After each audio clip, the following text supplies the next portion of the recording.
Alright guys, I figured it's been a while since I've done a deck profile, but I liked the latest video that I did, the episode of Fun Decks with Dan, Umbral versus Spiders. I liked the deck and it was fun to play, so I figured I would actually cover the deck and kind of go over the deck and explain like stuff about it. So it is Umbral Horrors. We have 3 Umbral Horror Ghoul. Its target to summon is your Umbral Horror Unform. They are darks, they have 0 defense, and those work with these and these. Druid is basically your wolf bark. You normal summon it, target a level 4 dark monster, your graveyard with attack, with 0 attack or 0 defense, and special summon it. Its effects are negated, blah blah blah, but it's used for good rank 4s. Masked Chameleon, pretty much the same effect. 2 Armageddonite, it allows you just to mill. It allows you to mill your Umbrals to the graveyard for your effects of the Druid and Chameleon, as well as this is searchable. You have Kage no Kage, so you normal summon, you special summon it. It's also searchable. So is this. So you've got 7 searchable targets from the deck, so that's really good. 2 Summoner Monk. Summoner Monk is the main staple in this deck, I believe, just because of the it allows you to just easily bring out stuff, and I mean you just bring it like you go Summoner Monk, bring out Armageddon Knight, and then ditch a ghoul or unform it. It's so good. And then you can make King of Furlimps and search off that, so it's so many pluses. So when you've gone Summoner Monk into Knight, so and then Knight mill will ditch a card, so that's already a +2, and then you go King and it's +3. So for spells you got Regeki, main staple, 3 Rhoda, just easy chances of searching into Armageddon Knight if need be.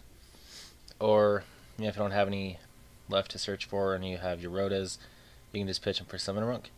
3 Upstart, just more draw power. 3 Recurring Nightmare, basically you can recycle your Wolf Barks or your Ghoul and Unform if need be to make more plays. 3 MSTs.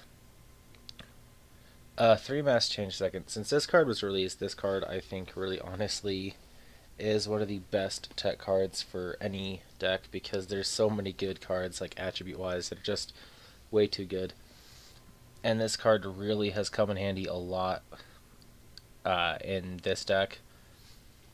We've got Snatch Steal, which I think is just a really fun card to play around with. You don't need it, but it's pretty fun.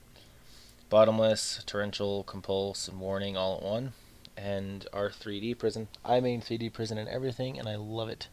Vanity hurts this deck, so there's no point in maining Vanity. Foolish is a card you could use. You could use Foolish in this, but I don't really think you need to use Foolish. Here on the extra deck, we have Masked Hero Anki, 2 Masked Hero Darklaw. Anki allows you to search for more Mass Change Seconds, and Darklaw just ditches. Darklaw is too good. He's a on the field macro to your opponent, and if they add a card, you banish a card from random at their hand, or random from their from their hand at random. God, I need to learn to talk. Master Key Beetle, just a really overpowered card. You can use this with Safe Zone or a Vanity Lock combo if you feel like doing so. That is always a valid option in this deck. Just I chose not to do so. Karen Organ. Basically anything that would target it, you could just target a different card and that would become the target, so that is pretty good. Number 103, Ragnar Zero. This card isn't necessary to have, but I like having it because there are some cases where I am facing decks that do involve powering up of some sort, so Ragnar Zero really in that respect is really good. And you can draw cards off of it when you do get to destroy the cards, so this card really is just a good side tech, well, a good tech monster, just to have like situationally. It's not anything that I would actually recommend using like all the time, but it works pretty well and it's pretty fun, so she's a good potential option. 2 King of the Furlimp. King of the Furlimp is very good, very broken card, very powerful monster. I have it at 2 just because he searches out, well, he has 5 searchable targets, and that really provides a lot of speed to this deck. You definitely need him at 2 because you have 5 targets, plus the fact that they usually generally get bottom list, because it's one of your main searchers and people don't want you going plus, so they remove your kings or anything of the sorts. We have number 101, Silent Honor Arc, just to steal stuff. Heartland Drago, really great card in this deck, especially if you use this in any deck that has continuous spell cards. This card is just really good, but it is a finisher card. Like if your opponent has stuff like a really powerful monster and you can't target it and you can't get over it, like let's say they have a Leo, this card basically is a way to get over Leo, like to get around stuff like that you just normally can't kill or target. So Heartland Drago is a great way around that. Castell bounces stuff. Castell is really good, can bounce any face-up card. Diamond Direwolf, blow stuff up. Digest to Emerald, recyclement, just adds more speed and gives you more plays and more stuff to do. Because I mean, if you don't have any Armageddon Knights left to search out for with Rhoda, and you have Rhoda in hand, make Emerald, bounce the Armageddon Knights back, and then you have a searchable target for Rhoda. So you can make a few good +2s off of that. Abyssal are just lockdown. Well, locks down graveyard effects. Pretty good. And then Rhapsody and Berserk just banish like key cards out of the opponent's graveyard. Some decks really can be hurt by this card, and I mean this just allows you to get around. If you guys watched some of the duels, this card really helped get around. This gets around Bottomless and Torrential because it can't kill it, and you can just use its effect to equip it to make your monsters stronger, so your monsters can overpower your opponent, stuff like that. This deck doesn't really like to spam a lot. This deck is more of a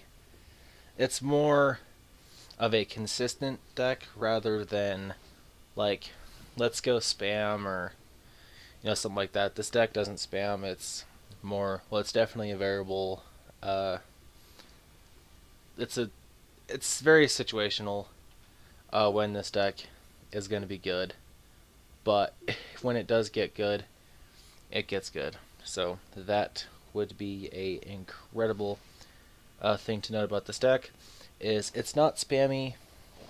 It can spam, it can sack, but it has consistency and it has searchability, and it allows you to have variable plays.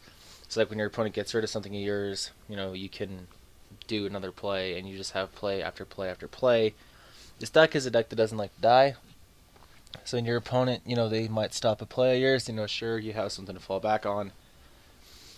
But one of the big problems with this deck, OTK decks will crush this build just because this deck doesn't have too much defense. But I mean, you do see your back row pretty often as well with this deck. I mean, plus you have things like Dark Law that stops a lot of graveyard effects in general. Just banishes everything that they have, so your opponent's going to get hurt a lot by this deck rather than, they're going to have a little bit of a struggle.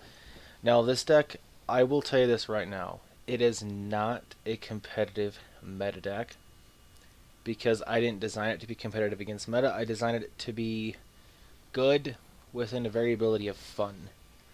So I mean, there are ways that I could improve this deck. Phoenix Wing Blast, lots of good trap cards. But I just feel like that this build was fun for me to make. Was fun for me to play. Was fun for me to make, and I enjoyed it. I enjoyed it a lot. And when you're making a deck and you're playing a deck, you want to have fun with the deck that you're building and playing. And that's one of the key elements that this deck has, is it's fun to play, even if it's not very good. And I will give you guys a little hint. The next deck profile that I will be doing is Cyberdark Dragoonity for my next episode of Fun Decks with Dan. So you will see the episode, and then right after that, you'll be able to see the deck profile for the deck. We've just been messing around with our decks, and it's pretty fun. It's really good. So I hope you guys actually enjoy this video and you like this video, and I will see you guys later. So peace out.